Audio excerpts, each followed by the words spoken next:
Thank you so much for coming to the 9th annual UH Breakthrough Innovation Challenge. This evening we're celebrating, I'm going to do it with my glasses. We're celebrating innovation and the great minds behind these ideas from the University of Hawaii. I was just talking about it with you, man, sorry. I'm Peter Rowan, formerly of University of Hawaii. I'm the director of PACE, and I'm your MC for tonight, and then you'll probably never see me again. This year's challenge is again being supported by Acuity. We're so grateful for their generous support. They're one of the largest and most experienced CPA firms in the state. I'm also delighted that Kent Tsukamoto, managing partner of Acuity, is with us tonight. Right there, yeah. He brought his son here too, and I spent the better part of 10 minutes trying to convince his son to stay here and build a company, so I feel like my work is done for tonight. We also have, Ken also serves on our board of directors for PACE, and we're delighted to have him. We also have Julia Okanaka, who's president of Acuity Consulting Services. We're lucky to have her as a judge. She's the pro. This is her third time, right? Yeah. And so thank you, Kent and Julia, for showing your continued support for the program and for PACE.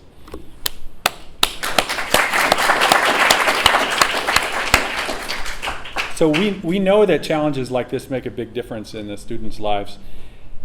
We force them to come up with viable answers to problems that are desperately seeking solutions. And in our world, the best opportunity for a new business is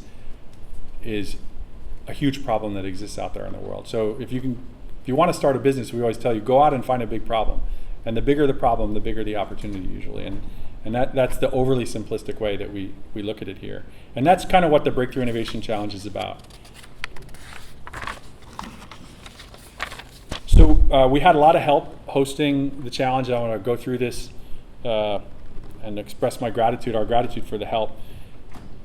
We do it, the challenge every year in partnership with the other colleges at UH. And this year we partnered with the College of Engineering, the College of Tropical Agriculture and Human Resources, with the William S. Richardson School of Law, and with the Office of the Vice President of Research and Innovation. And so we had a really good, diverse group that helped promote the program and also contributed in the screening round. So we put our representatives from our partner units to work by asking them to help determine the finalists. And some of the folks that helped us, I think, are here. So I think I saw Songs here, from engineering. And Sandra, there's Sandra from the Office of the Vice President of Research. And I didn't see Justin from the law school yet, but thank you so much. We count on you every year for the tough job of picking who gets to be here. So also on behalf of myself and my boss, the Dean of the Shidler College of Business, Vance Rowley, thank you so much for representing your units of the UH system and for being great champions for us across the campus. I'd like to also specifically thank Vance, because I often forget to thank Vance at these events, and he's always here. And and now it's in writing, so I'm going to do it. For being so supportive of PACE and our mission. He very rarely says no to the crazy ideas we come up with for helping entrepreneurs at UH and in Hawaii, and we think it's having a lot of impact, and we're having a great time doing it. We have a lot of exciting new initiatives, and we didn't really cue it up so well, but we have a lot of exciting new initiatives, and I wanted to spend a really brief moment talking about what we think of at PACE as our flagship programs. There's 5. There's now 5, actually, because there's a new one that we just announced. Some of you might have seen this announcement last week. So you're here at the very beginning of the entrepreneurial cycle for many of our students and our teams at UH at the Breakthrough Innovation Challenge. It's always in the fall. And this is where we hope to filter some of the ideas on the back of a napkin and start the long journey of turning them into real businesses. And many of the teams that compete, some of which you won't see here because they didn't make the finals, but also some of these finalists we hope will go on to compete in the spring in the UH Venture competition, which is, we rebranded a little bit. It used to be called the Business Plan Competition. And then now that they've put some serious work into this whole entrepreneurship game, they might as well keep going, right? And we have our Summer Startup Launchpad, which is a 6-week boot camp run during the first summer session. Now they're working pretty much full-time on the business, and they have a team, and they're getting together with a cohort of 10 or 12 other companies. And it's great to see a lot of the familiar faces from past Summer Startup Launchpad cohorts in the room here.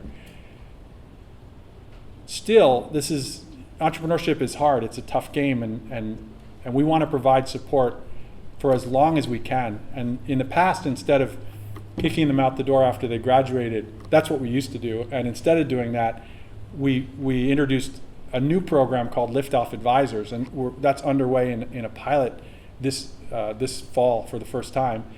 And what we've done is we've teamed select prospective promising ventures with a professional advisory board from the community. Some of the advisors are here today, actually. And for almost half a year, they'll meet every month and guide that team towards concrete milestones that'll get them ready for the market. And the reason we're doing that is because entrepreneurship is hard.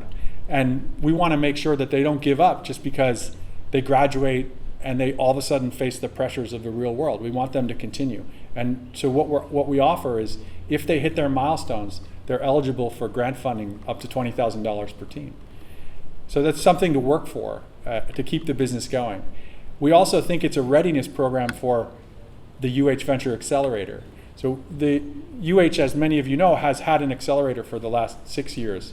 It was called Accelerate UH before. It's now called the UH Venture Accelerator. And we'll kick off the next cohort, which is effectively the 7th cohort of the accelerator of UH's involvement, but the first one, we're under PACE's management.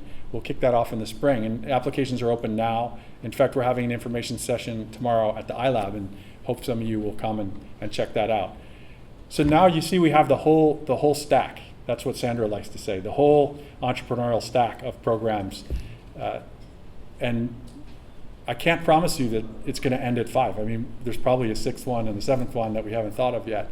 And we do have some big plans to continue our push with innovation and entrepreneurship at UH. But I wanted to give you a chance to see some of the new programs we have. And that was a really long-winded plug for our information session tomorrow at 4:30 at the iLab. So we want the competitors here to fold into these programs and keep going. And we're going to be learning about 4 ideas tonight. There's 4 finalists, and each finalist has been matched with a professional from the business community who's volunteered their time and knowledge to coach the contestants. We really appreciate them stepping up to help these students. And let me see who's here. Is Noelle here? Oh, hi, Noelle. And Scott, Paul. Did Scott make it? How about Jill? And I know I saw Warren. So can we just give them a round of applause? These mentors do a fantastic job.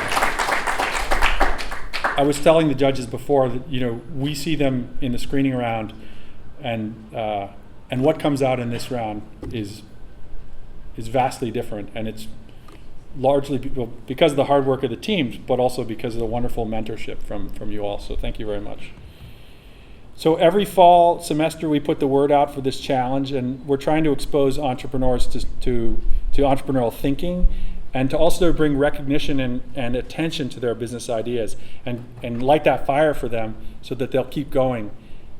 And I'm very impressed by the innovative solutions they've thought up so far, and you're going to hear this as soon as I stop babbling. In October, the contestants were tasked with submitting a 2-minute video that described the idea, and after a first round review, we made this short list. And then we matched each finalist with the volunteers from the business community who I've pointed out before. So the finalists this year come from a number of different fields of study, including engineering, molecular bioscience, bioengineering, and business. And I'm happy to see that we have representation, diverse representation from all those colleges. We've had a few years where it was just stacked with engineering, the engineering school, and I felt like we needed to get a broader diversification, and just would be more exciting with a diverse group. And so it's good to see that. And most of our contestants have probably never done a non-scientific presentation like this before. So this is their maybe their first foray into a business-oriented pitch kind of thing. You don't have to be nice to them just because of that, but that's just a fact. The judges particularly don't have to be nice. So let's get going with the competition. Our finalists will have 5 minutes to present, and then the judges will have up to 10 minutes to ask questions, and we're going to give you the hook in both cases, so try to stay on time. Audience members, unfortunately, you don't get to ask questions. I'm sorry. Yeah, tough. You don't get to. You can ask them after while the judges are deliberating, and I hope you do approach the competitors and talk to them and ask good, hard questions.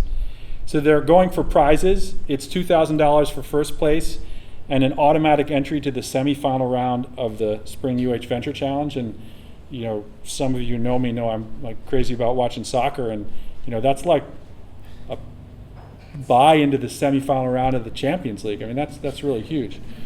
And the second place is a $1,000 cash prize, and then we have this fun award that's also a $1,000 prize, which is the Audience Choice Award. So we want you to vote for your favorite. So in your program, there's a panel that you can tear off while the judges are deliberating, and then we'll go around and collect them from you. So all our finalists will have a choice of taking advantage of a 12-month Impact Hub membership, which is a co-working space in Kaka'ako, and this was a gift to UH from Impact Hub. And one of our judges, George Yarbrough, is here from Impact Hub. Thank you so much, George. So let's meet the judges real quickly. I've already pointed out two. Len Higashi is the acting executive director of the Hawaii Technology Development Corporation. Julia Okanaka, as I said, is the president of Acuity Consulting Services, and George Yarbrough is co-director and co-founder of Impact Hub Honolulu. Let's give them a round of applause. And I'm sure you're grateful to know that I'm all done with most of my work now tonight. So our first, we have a timekeeper, competitors, so you know how this is done. And we're going to let you know when you have 1 minute, and then we're going to stop you, no matter where you are. And but other than that, good luck, and let's get going. So our first finalist is Hawaii Innovation Lab, presented by Kareem Alassi and Arif Rahman.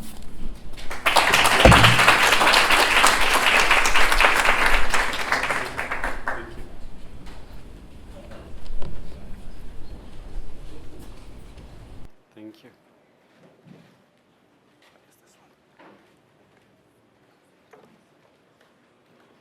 Hello everyone, we're Hawaii Innovation Lab, a Hawaii-based healthcare technology innovation startup. I'm Kareem Alassi, a PhD candidate in electrical engineering at UH Manoa, and my teammate is Arif Rahman, a postdoc fellow at UH Manoa.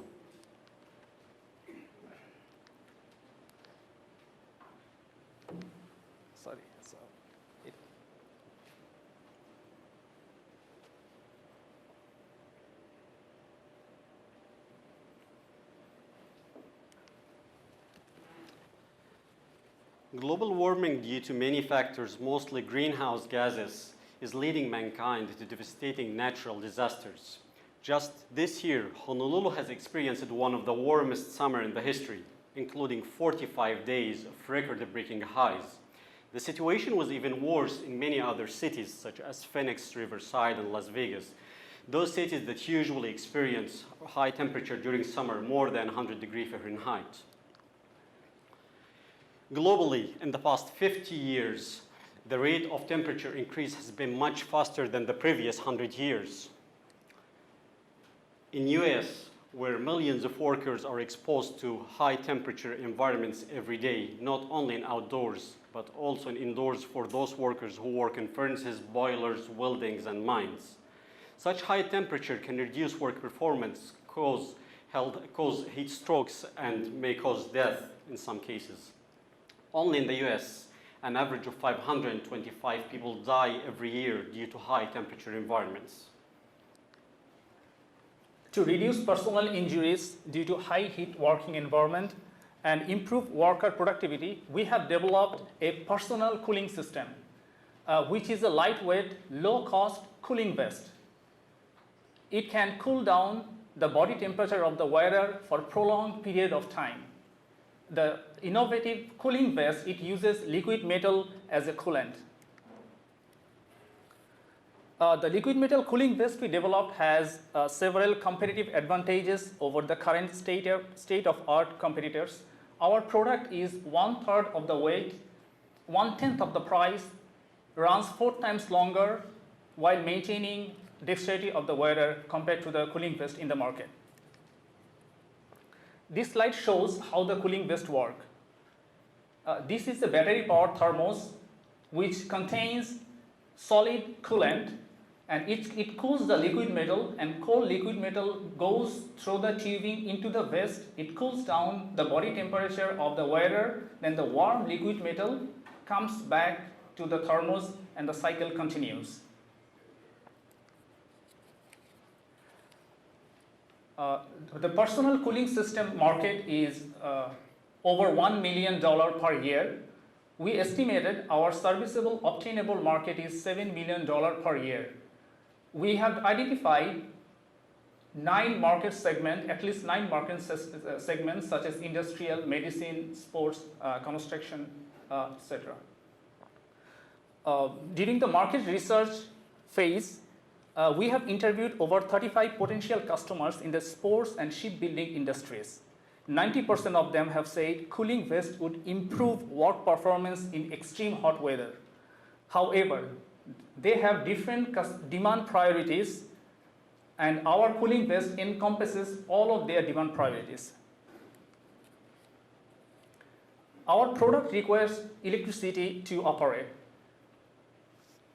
Cobham and Rini Technologies have similar product close to what we have just proposed, but their product is 3 times heavier, 10 times more expensive, and only operates 1/3 the time compared to our cooling vest.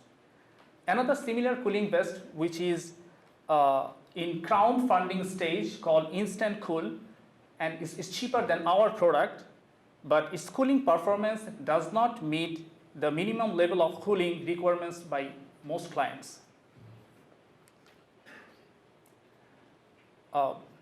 In order for us to move forward, we are asking $165,000 for research and development, for customer discovery, and developing the minimum viable product.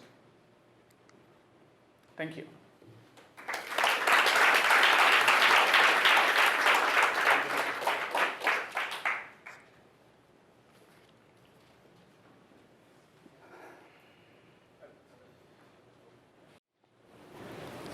Thanks for the very informative and awesome presentation. My first question is, can you go back to the slide about the actual design of it? And what I thought I saw were metal coils. Is that right?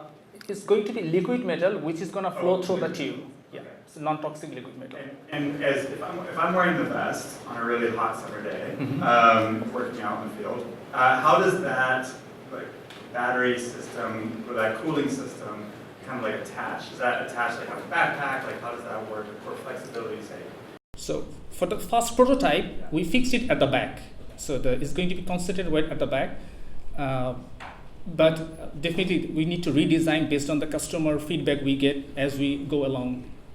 But for the first prototype, we have fixed the whole this thermos at the back. Yes. Thank you so much. I think that was a great presentation. A lot of the questions I had throughout the presentation you did answer in subsequent slides, so I think you did a great job preparing, and I think your mentor did a good job. I was wondering, I definitely have heard of cooling vests. I've definitely seen it in the market. And I thought they were more options that were less expensive for both humans as well as animals. My question was why you decided to target the U.S. worker market versus just the general public, like elderly and children, and just why specific workers, and why did you interview specifically like ship workers? One of the unique,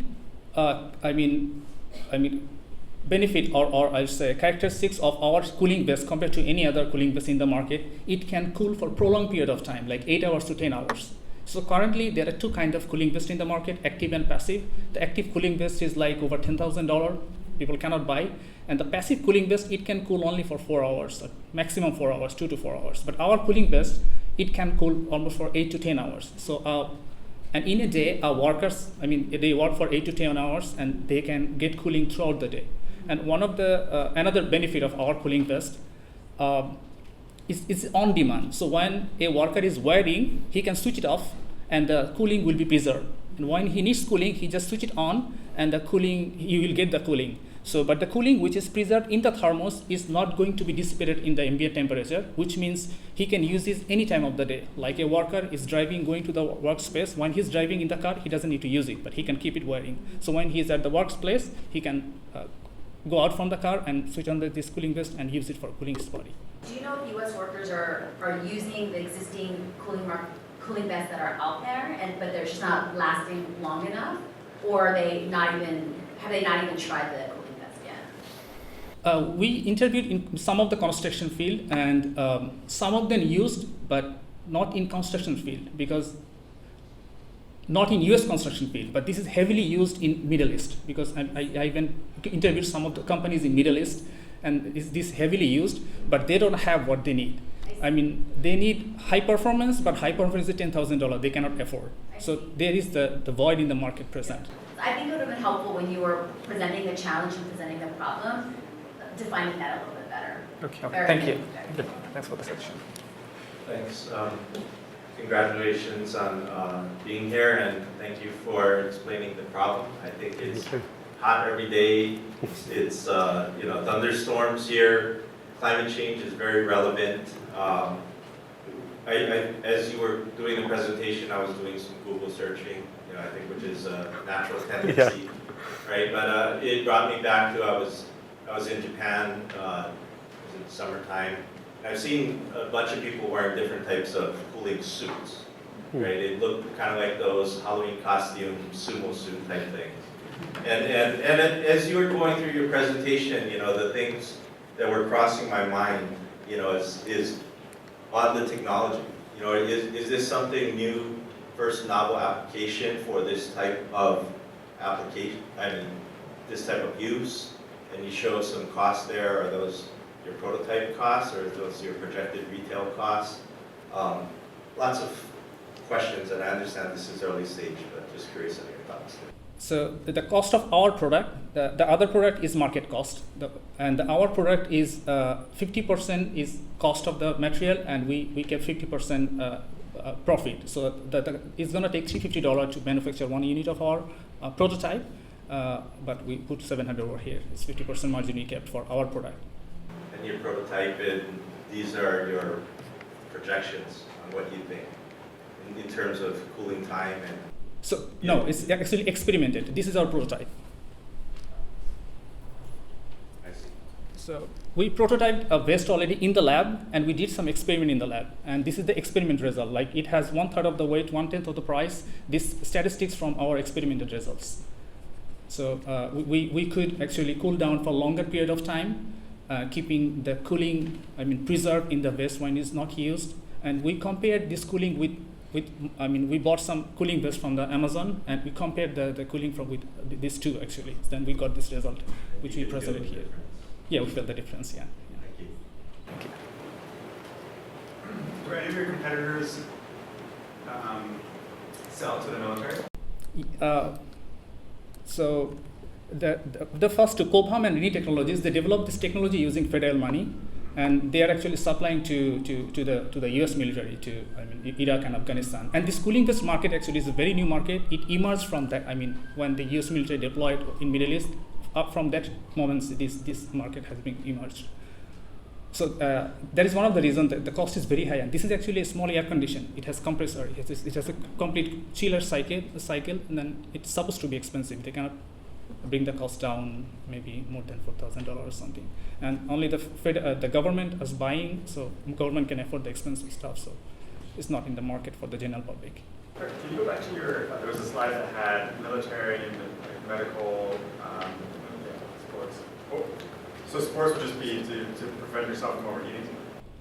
Yes, sports, I mean, I talked with sports industry, some of those are running marathon. Those are professional marathon runners, they don't want to use it because they don't want even a single pound of weight on their body. But those are hobbyist marathon, they were interested about this vest. Have you heard of cold pressure being used to increase autoimmune in the body? There's Yes. a business here who does that. Yeah, so we also have some, I mean, we interviewed some of in medical sector, so it can be also used for hyperthermia, and that's what you're talking about, and it can be used in that industry too. Yeah. Just wondering about that.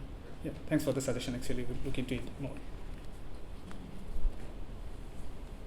Last question, just a general question, is where do you go from here? We're going to participate in tomorrow's, there is a program in iLab, so we'll try to raise fund for we need to do more experiment, lab experiment, also field experiments, and next is we need to interview a lot of customers to actually do the customer discovery. It requires very detailed customer discovery, home and also abroad. So we were trying to raise money and proceed from here. Thank you. Again, congratulations. Yeah, thank you.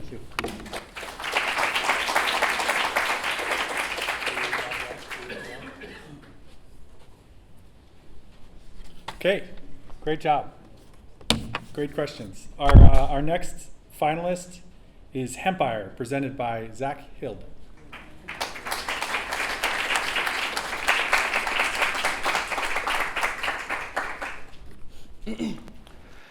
Good evening, everyone. My name is Zach Hild, and I'll be giving you a brief presentation on my business idea, Hempire. So whether you're a believer or not, the world's climate is changing, and is largely due to human activity and our increased emission of carbon dioxide year after year. Temperatures are rising around the globe at unprecedented rates, and the results have been catastrophic. Forests are burning, coral reefs are bleaching and dying, polar ice caps are melting, sea levels are rising, droughts are more prominent than ever. Natural disasters hit harder than ever, and millions of species face extinction due to the changes of our climate. And there is no immediate solution to climate change. And quite frankly, the idea of confronting and countering a global crisis is overwhelming, daunting, and downright scary. But we can do it. Our actions and habits as humans and consumers have direct impacts on the environment every day, and they need to change in order to preserve a sustainable future on our planet. One way we can easily reduce our impact is through fashion. Introducing Hempire, a clothing brand dedicated to providing comfortable and casual everyday wear sourced from organic hemp grown in the United States. Hemp is one of, if not the most sustainable crops in the world. It requires significantly less land, water, and maintenance to grow and cultivate properly rather than cotton, which is the industry-leading material. In fact, hemp can produce 3 times the amount of fiber per acre of cotton while using half the amount of water. Hemp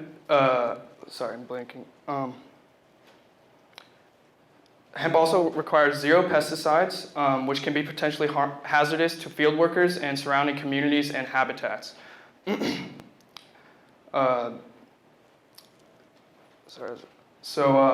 What sets Hempire apart from our competitor? What sets Hempire as a breakthrough innovation is our promise. For every 1 product sold, we are dedicated to planting 7 trees and removing 1 pound of waste from the ocean in an effort to neutralize our carbon emissions and inspire our consumer to continue the fight for a healthy planet. Now, the sustainable fashion industry is growing worldwide, and especially in the United States. It's estimated that the number of sustainable fashion stock keeping units in retailers rose 508% from 2016 to 2018. And now the US accounts for roughly 20% of the worldwide sustainable fashion market. And it was valued at just over $30 million in 2018. At Hempire, we are targeting the green consumer aged 16 to 35. Green consumers are those who care about the impacts that their shopping habits have on the environment and who are committed to making sustainable choices whenever possible. These consumers typically enjoy the outdoor environment and want to preserve it.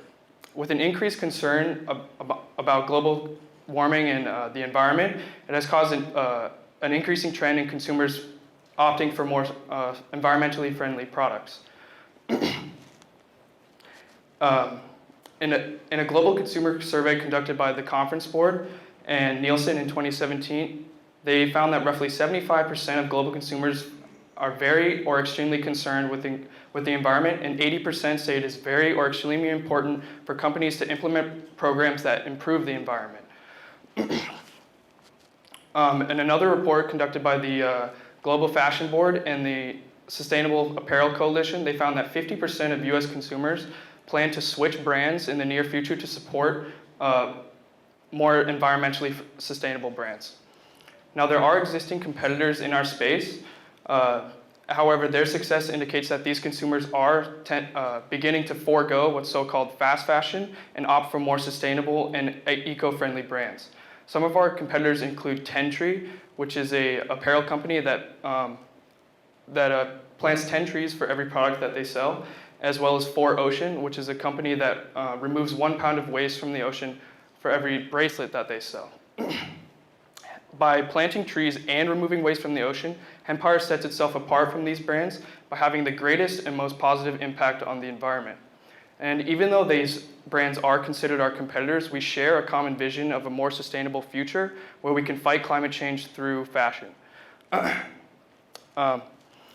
Hempire, it is our goal to become a leading brand in the fight for environmentally friendly and ethical apparel sourcing and manufacturing.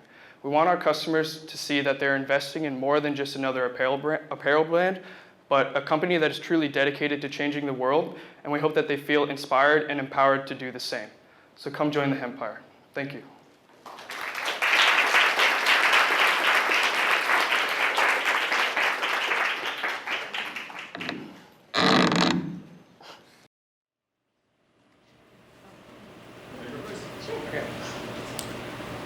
Thanks, Zach. I appreciate it. As someone who is very consciously minded when it comes to making an impact on our climate, I think it's very true for me.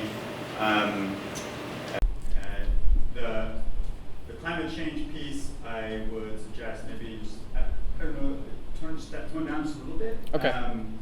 And you aged me out of your market, man. Yeah. I would, I'd be into it. Okay. But I'm no longer 35 or younger. So. Well, I'll expand that then. That would just be a suggestion, just to kind of Yeah. open it up. Okay. And I guess my suggestion also would be to, I finally understood towards the end of what you were, what the product or what the service would be, which would be an apparel sourcing company. I guess I was assuming that would be an actual brand. Is that right? Or is that Well, yeah, it is a brand. So we would be selling multiple different product lines like T-shirts, athletic apparel like sweatshirts and sweatpants, and then for the main gist of the company is for every product that we sell, we'll plant 7 trees and remove 1 pound of waste from the ocean. But we're not actually the ones that are going to be doing the tree planting and ocean waste removal.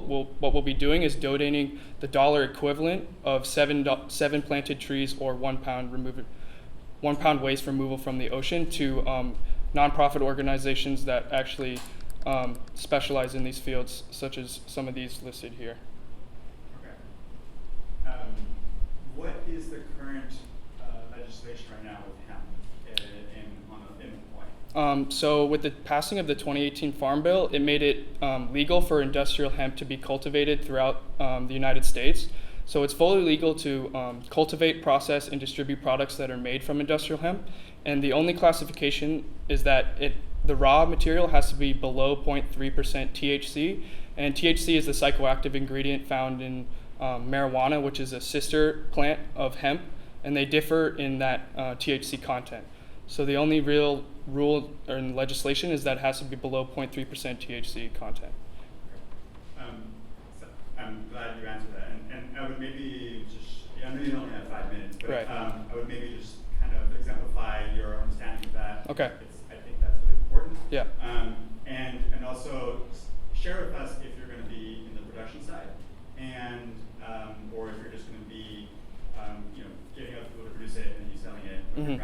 Okay.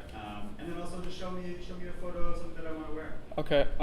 These are just some of the design concepts that I got from the internet. Like I said, it's kind of just in the idea phase right now. And in terms of designers, I would probably look for people like my peers in the art department to maybe come on board and do some of the designing for the products. But I would like to just keep it kind of simple but kind of intriguing to the eye and incorporate land and sea into the design, because that's really what our impact is. So.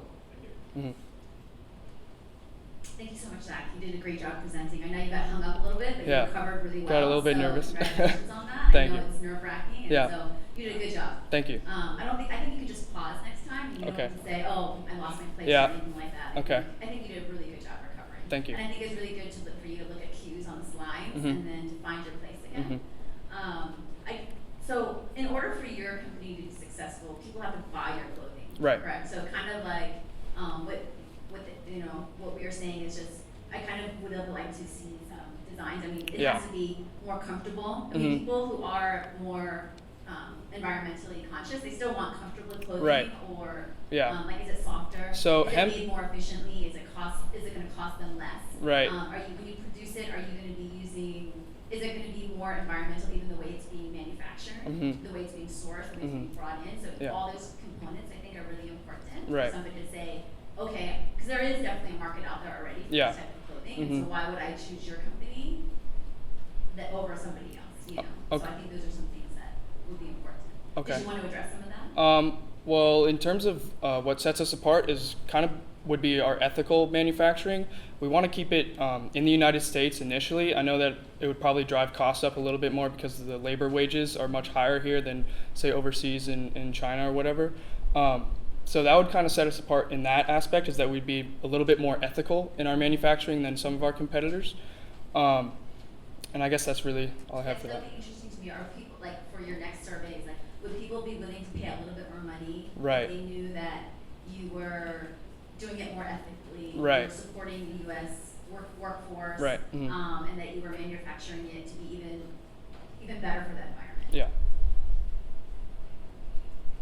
Thank you, and again, congratulations. It takes a lot of courage to come up with these ideas and take on an ambitious task like climate change. Mhm. It's the theme here. Yeah. You know, I think that's important and very encouraging to see. Appreciated the brand concept and sustainability with the brand promise and tying that together. Mhm. I can wrap my mind around how that can be a successful business model and could catch on, and you gave a few examples of companies who have already done that. Yeah. So my question to you is, we're sitting here at the Breakthrough Innovation Challenge. Mhm. Can you describe for me or help me understand the breakthrough innovation of your business?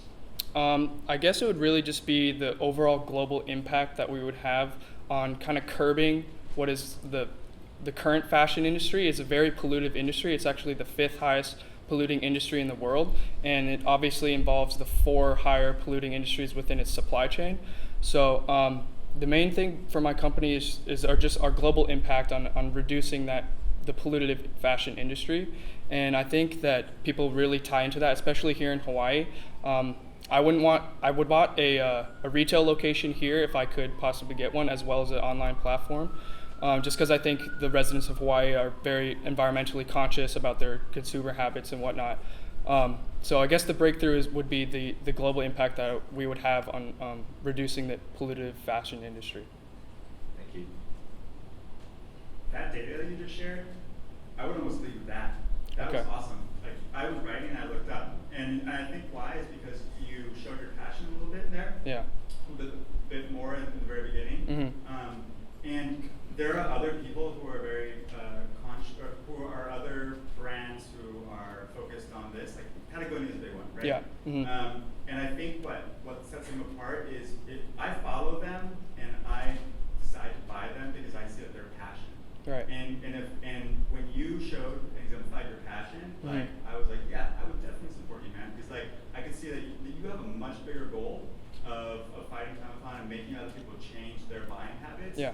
Like, so I would start with that information that Okay. data you just gave there. Yeah. And then I would say, because I'm doing this, but I really want to make my impact, or I want to make a Yeah. change. I would do that. Okay. Yeah. All right. Thank you. Yeah. Good? All right. Thank you, guys. All right, thank you very much.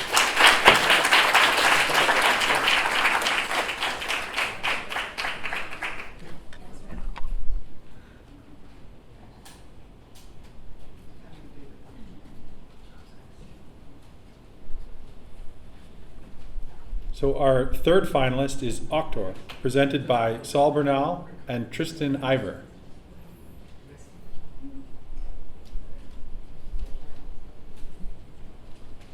By the fourth one, I'll time this perfectly.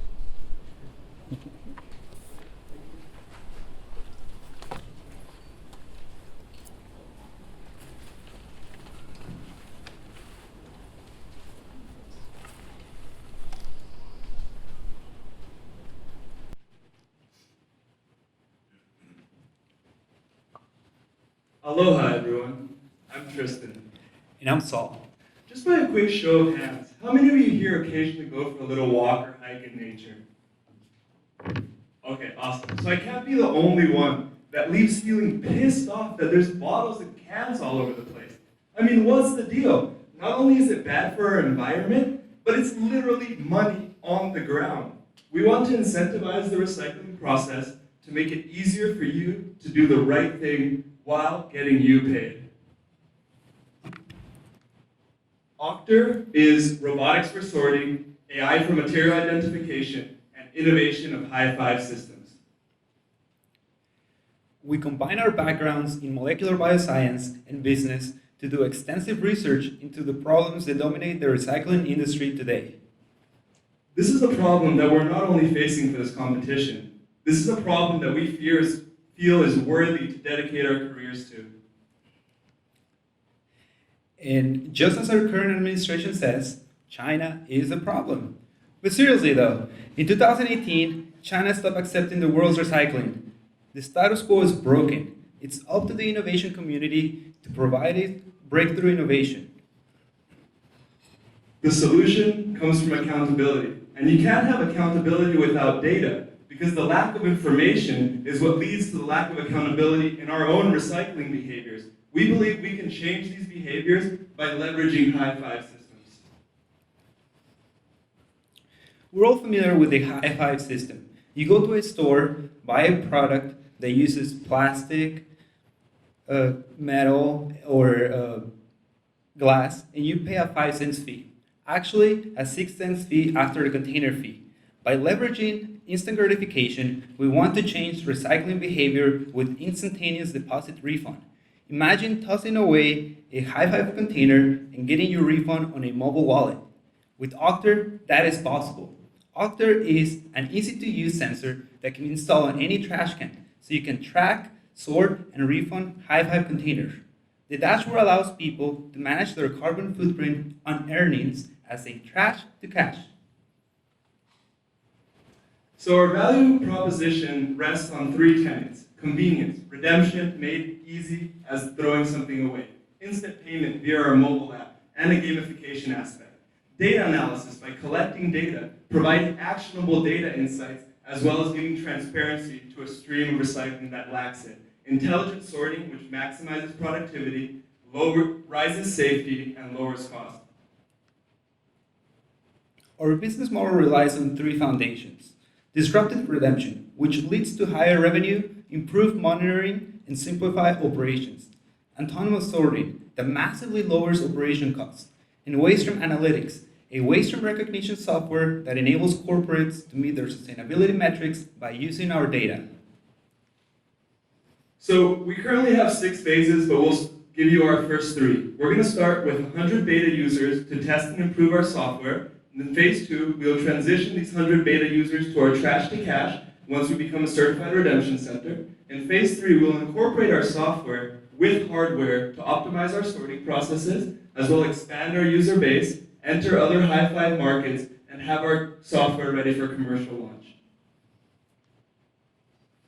As recycling became a global problem, many companies began tackling it.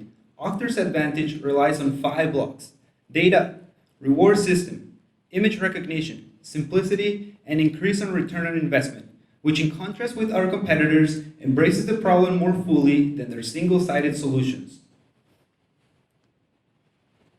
So just to give an example of the market size, our beachhead, Oahu, during the years 2016 and 17, refunded almost $40 million in the high five system. That's not counting all the people that don't even recycle.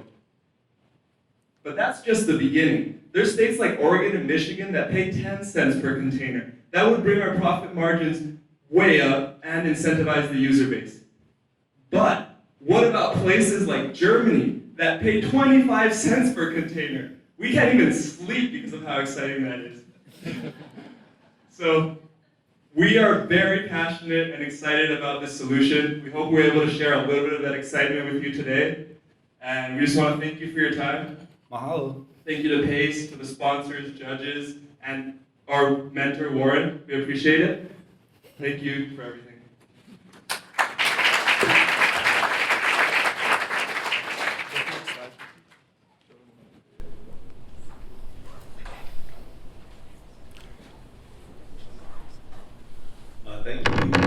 Thank you, Tristan, for sharing your passion with us.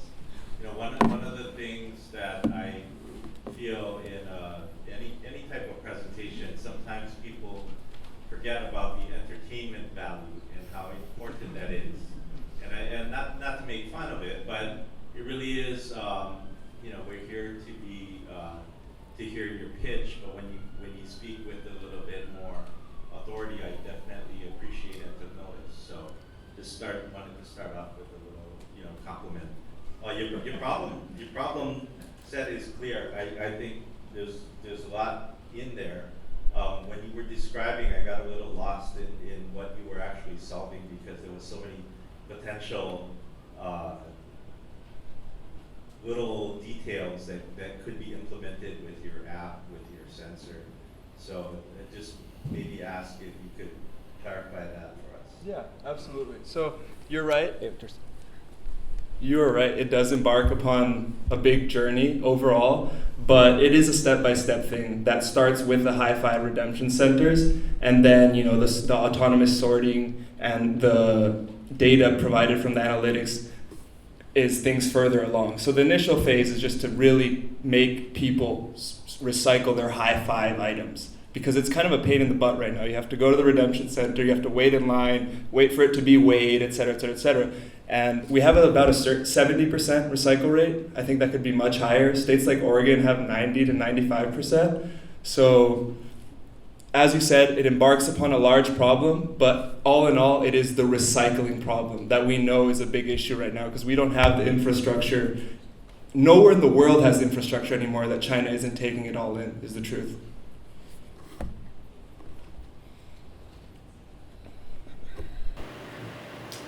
Very good presentation, I agree. It was engaging. You had me paying attention from beginning to end. I did also have a little bit of trouble following some of the describing like the current recycling programs and some of the current challenges. I didn't understand, is the High Five program in Hawaii successful for the state of Hawaii? Is it something that is going to continue for the long haul, or is it something that the state is actually losing money from, but they're doing it just for the recycling program aspect of it? Yeah, so the state does provide an incentive to the redemption centers to do the processing and the recycling aspect of it, but it is something that needs to occur just from the mass volume of plastic and glass and aluminum that is arriving to these islands. Even if it costs the state, it's something that has to happen because it doesn't fit in our landfills and we can't burn it all in the incinerator. So I see it going forward strongly. And even as the example of Germany to go international, they're paying 25 cents per container. I was speaking to a German friend. He says people recycle every single container they use. So I think there's a lot of room to grow in the high five systems throughout the United States and in Hawaii. I see. Yeah, so maybe if it doesn't continue, because I think, do they ship off all of their recyclables from Hawaii and recycle it on the mainland? Is that how they? So the redemption centers take it in, they give the redemption, they sort it, and then they sell that sorted material to processing plants. The thing is, we want to keep this going. We want to have that processing plant here in Hawaii. We don't want to have to spend all that carbon, all that fuel to go to the mainland or go to Asia wherever it's being processed. So yeah, we would like to do a whole package solution so that we can have the whole cycle right here. I see. And is the current way that they sort, is it not automated? Because I know that you said it included a robotics piece to it. Do you want to take this one?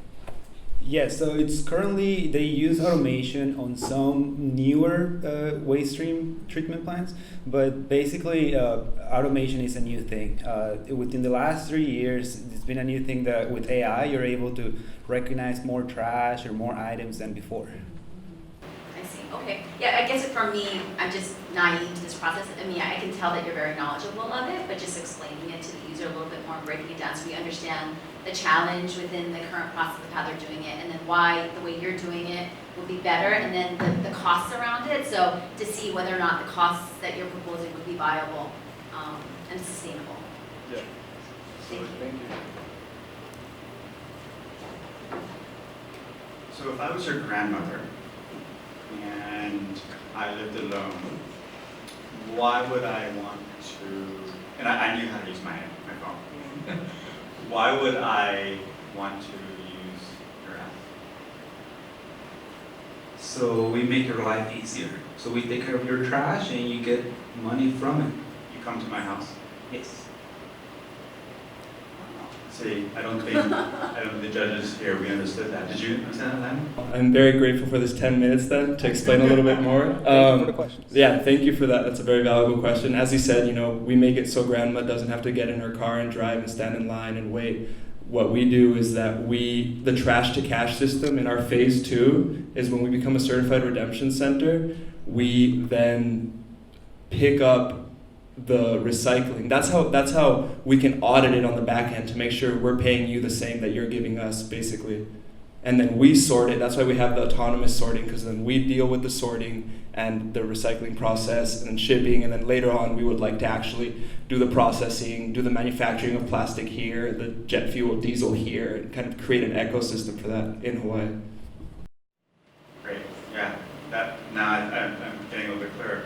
And 3 minutes. Okay. So in addition, I also see that another big problem, since you guys are now the recycling trash experts. A lot of people don't know what to recycle, right? So that's the problem as well. Like you guys your automation within my trash can, is that right? Is going to be telling me what I can recycle. Is that So at the beginning, we're only gonna do, we're gonna recognize high 5 items, but the goal is to be able to recognize more trash. So we can just be a one solution for all trash. Yeah, and just to add to that, most of this machine learning and AI software, it's all about learning and the visual recognition. So with time, with it seeing enough trash, it can start to tell you, if this is recyclable or not, pretty much. Because initially it's the high 5, but then we'd like to expand to the actual recycling, the single bin recycling process, and facilitating that, which is another problem in itself. And a way to reach more customers is by having a free application. So you're gonna be able to use our app and see what kind of plastic it is. So even if you're not using our high-five system to get your deposit back, you can at least know what plastic it is and then put it on the right trash can. And we actually have started the development of this. Saul has started the development of the actual recognition software. I don't know if we have time, but we could give you a quick show. Will you be gathering my data to understand my consumption habits and then selling me marketing material on what I'm drinking, if it's Coke or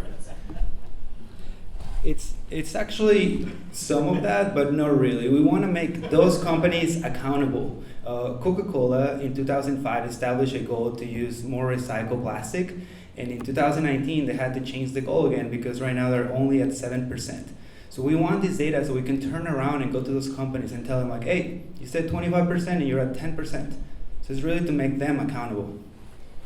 Yeah, the goal here isn't to sell it to marketing agencies. The goal is more to be able to have actual data to show these companies and be like, yo, at University of Hawaii, 75% of plastic bottles are from you. Like, what can we do about this? Can we set something up that will make this better? So how are you going to get paid? Are you going to, so you collect it from us, So- you pay us immediately, and then you get refunded by the state of So Hawaii? there's a few ways we make money. We make money by selling the recycled material, the material that you recycle. we are considering implementing a margin. So for example, we pay you 4 cents instead of 5. We keep that extra cent. And then the state of Hawaii would also pay us. And then as well, we would like to sell our waste recognition software to other companies that already have their hardware or systems that they want to start monitoring. Then they can just incorporate it into their system. So we would like to be kind of the software of the entire space in the future. We have 42 seconds left. But I just want to make a statement. You know, it's hard in 5 minutes to do what all the presenters are doing, and it's difficult in 10 minutes for us to decipher. And so I just want to say thank you. I appreciate all the effort and apologize if it takes us a few steps to get to where we need to. We definitely feel the passion and appreciate what you presented here tonight. So thank you. Thank you, guys.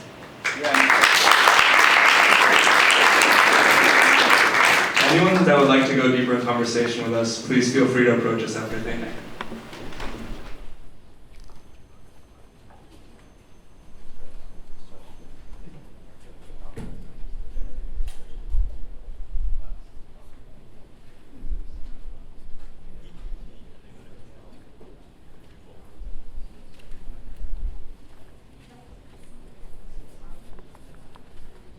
Well, I for one think you guys are doing a fantastic job.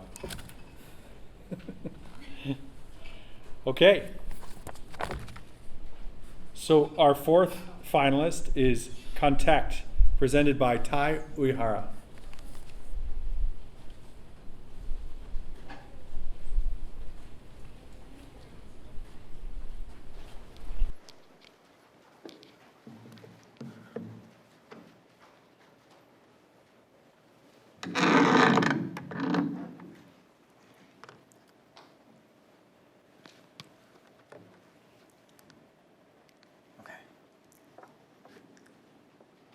So hello everyone, my name is Ty Uehara, and I am the inventor of Contekt.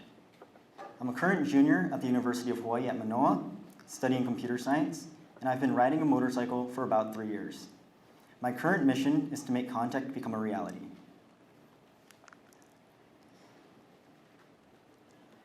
I developed Contekt because of a friend named Brent. He is my only riding buddy, and I trust him to watch my back whenever we are both on the road. Unfortunately, he broke his hip and tailbone in a low-speed crash. He crashed right outside of Aloha Stadium on a Thursday night at 9 p.m. The location of the crash made him invisible to passing cars. With his phone out of reach and critically injured, he was unable to get help on his own. The most common injuries that riders receive when they fall are to the hands, lower body, and spine. With these body parts injured, it makes getting help on your own very dangerous and nearly impossible. I personally believe that safety is the rider's responsibility, which means that all riders must be given a lifeline to diminish them from being a needle in a haystack when they are injured on the side of the road. Contekt is a motorcycle helmet that automatically contacts emergency services the moment a rider gets into an accident.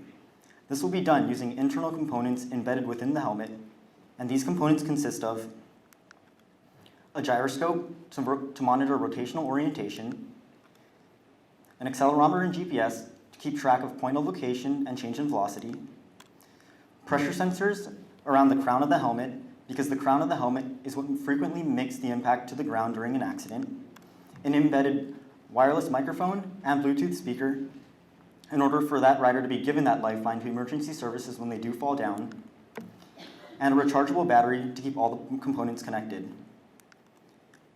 The current competition for smart helmets consists of Senna, Jarvish, and Cross Helmet.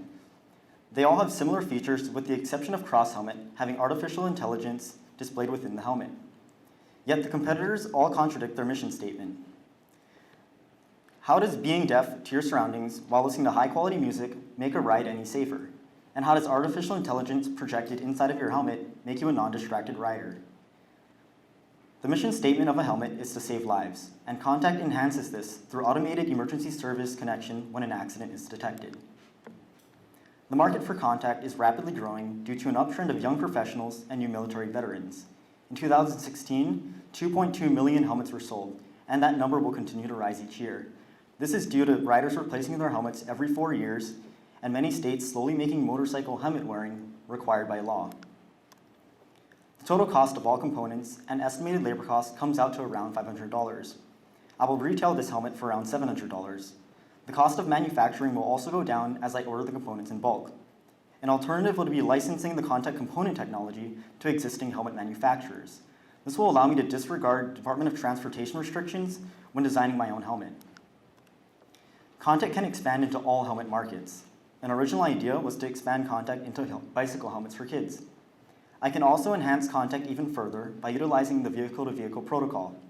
This protocol allows smart cars to communicate their direction, location, and speed within a 1,000-foot range. And if I were to implement this protocol into my smart helmets, my riders can keep communication with smart cars on the road and even ping them for help. Here's a list of all the backers of Contekt who I've personally pitched my invention to, and they consist of motorcycle mechanics, motorcycle shop employees, and casual motorists. I also made this web app to track my expenses, backers, and development of Contekt. This will allow Contekt backers to be confident that I will continue to develop the helmet even after I pitch my idea to them. So I'd like to thank Scott Paul, my presentation and business coach, Tracy Tyre for organizing the event, Gerald Lau, my academic advisor, and Cindy Matsuki for past presentation help. Thank you.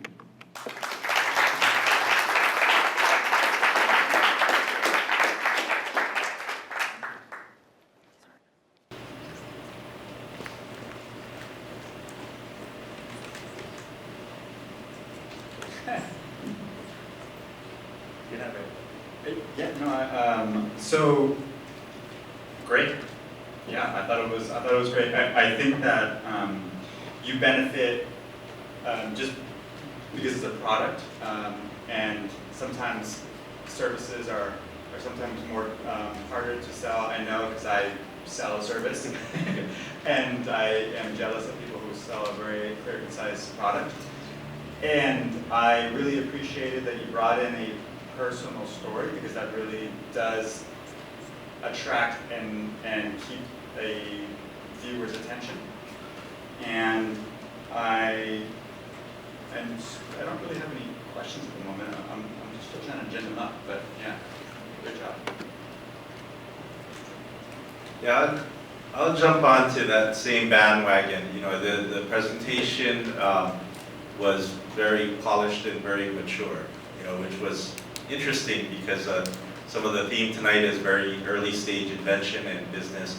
The use of emotion, it puts things into a different context and different feel. That being said, I think we've heard some presentations tonight that address some pretty large, broad challenges where your application sounds a little bit specific. If you can go a little bit more on the competition, you know, while you were talking, I'm Googling. It's just kind of natural. That's the first thing I did, and start going down the line of, okay, what's out there and who's doing what. So can you expand a little bit on the competition and what the competition offers? I think what you presented sounds a lot like in the boating world, they have these e-perps that drop in salt water and activate and go. So if you can comment a little bit. So this is a list of my competitors, or I also did some Google searching, and smart helmets just broke through in the market. Cross Helmet was a Kickstarter project about a year ago, and in 3 months they raised $300,000, or in 1 month actually, sorry. And Senna, they used to create helmet-to-helmet connection devices where you could talk to a friend. And all of these competitors, as you can read from their specifications, they all implement connecting with another rider. High quality music, of course, sound is a big concern because motorcycles are very loud and people get tinnitus over time.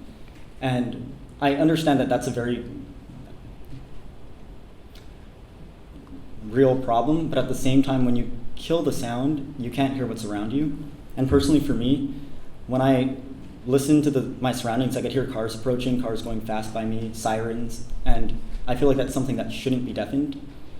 So that's why I grouped all of these smart helmets that I found through Google searching as more of a luxurious / cheap way to get more people on the smart helmet market, but yet none of these smart helmets made riding a motorcycle or operating it any safer. If anything, it made it a little more dangerous.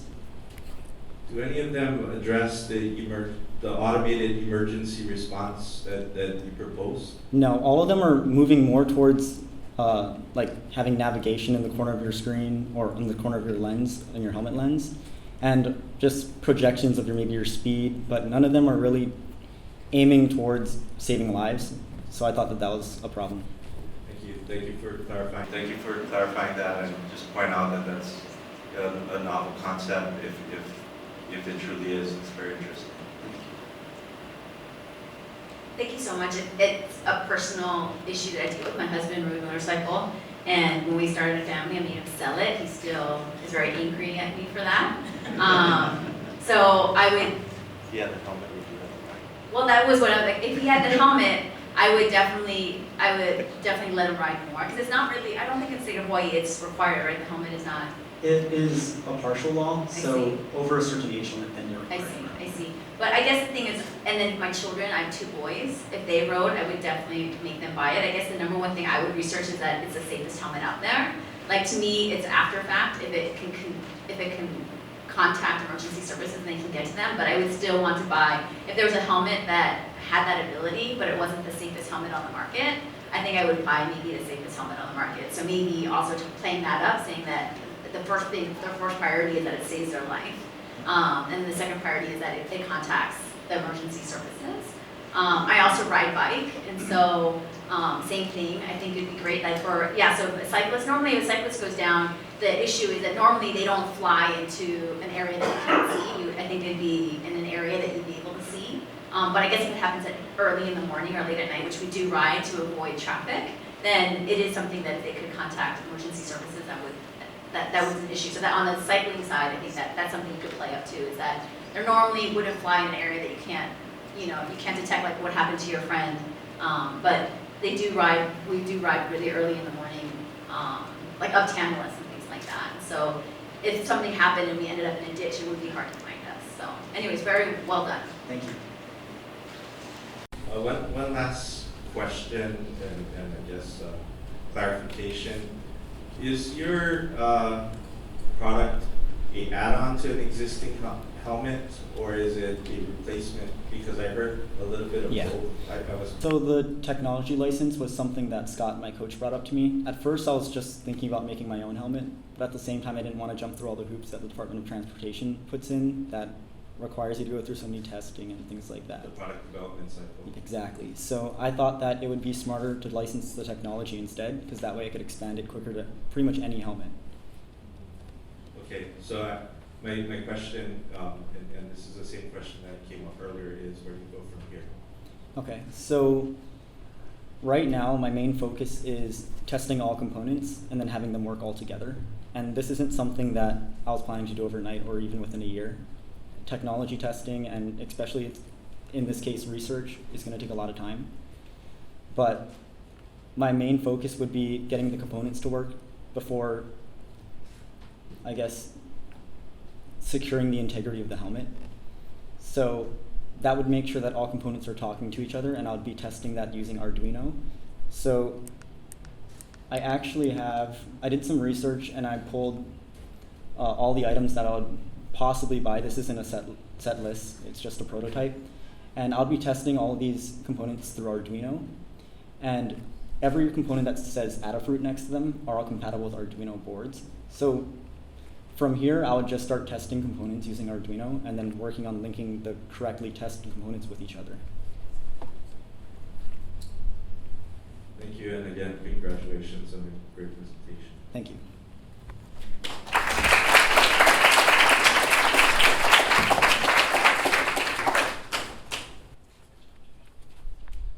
Okay, great job, everybody.